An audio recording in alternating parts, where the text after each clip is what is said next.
You know, on the record, it's 2006 Republican, but then every voting election since then has been Democrat. Yeah, well, I tell you what, I think that Mr. Haggard was going to the dark side.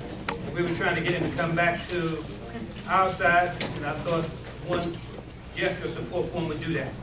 Let me tell you why I'm in the race, and let me tell you why I think I'm the best qualified person for the race. I think that I'm the best reflection of the cross-section of this demographic. You can check each one of the boxes off as I go along. Spanish speaker, y a veces necesito practicar cosas importantes que personas que viven en este condado. So you need to be able to speak that language para las personas que viven en el pueblo. 1988 when I got here, I finished a 21-year military career here coming from an overseas assignment. Last one was at the Gulf War, came back from that, survived, and became a middle school teacher, professor of government with the College University Network here.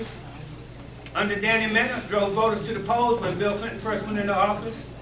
Met Ken Sutherland, became the nominations chair at the county, and then made me rules chair at the state to make sure all our delegates got seated. I wrote press releases for Getafe on behalf of the Democratic Party, and Rick Melendra said we need to make sure we have somebody who can best represent the Democratic Party at the College of Lifelong Learning at the UT El Paso.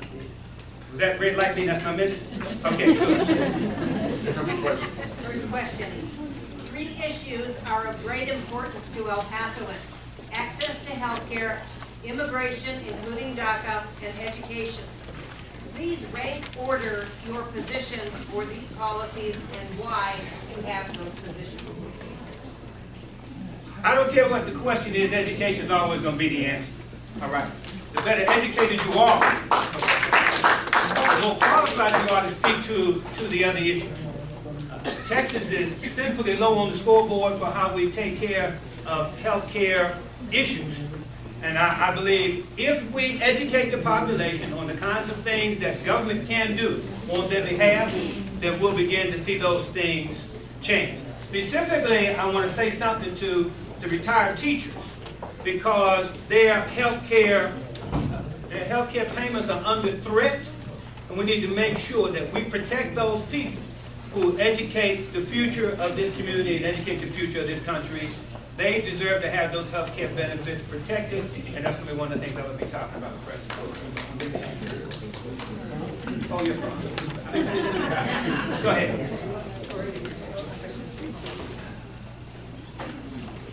As you know, U.S. representatives need allies in Congress, and they must also know their foes. You ranked education as the #1 policy presented, with whom of the congressional members might be ally, and how would you do this? Well, I don't know that well the people who represent education issues at the national level. But I do know that the Congress that works the best, that has been the most functional over the protracted history of the United States has been a plethora of veterans in Congress. They tend to speak common sense language. I'm the only one in the race. I can speak that language on a frequency that no other candidate can. So I'm going to be talking to those kind of people because I think they are very reasonable. They take a look at things that transcend party. What's in the best interest, the common interest for the common good. I'll be seeking people out who will, if they're not talking about education, by the time I finish, they will be talking about education. You're finished. You have 1 minute to close. That's, how many questions? I've got 2 questions, that's right. All right. Again, the best cross-section of the demographic of El Paso. Soldier, retiree, check. 15 years in the classroom. I left the classroom grading papers and posting grades to be at this forum tonight. And when I finish here, I'm going back. There's not a person who knows and has his thumb on the pulse better than the socioeconomic and political direction of this community and this country than Jerome Tilghman. I teach what I'm going to practice at the national level. As a professor of government at the college and the universities here, an adjunct professor. My sons are products of the public education system here, and I'm not real big on this whole charter business that we're talking about doing that might bleed assets and resources from the public education system here.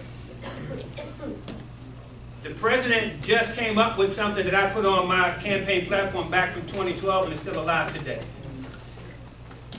Psychological health care, psychiatric services for veterans.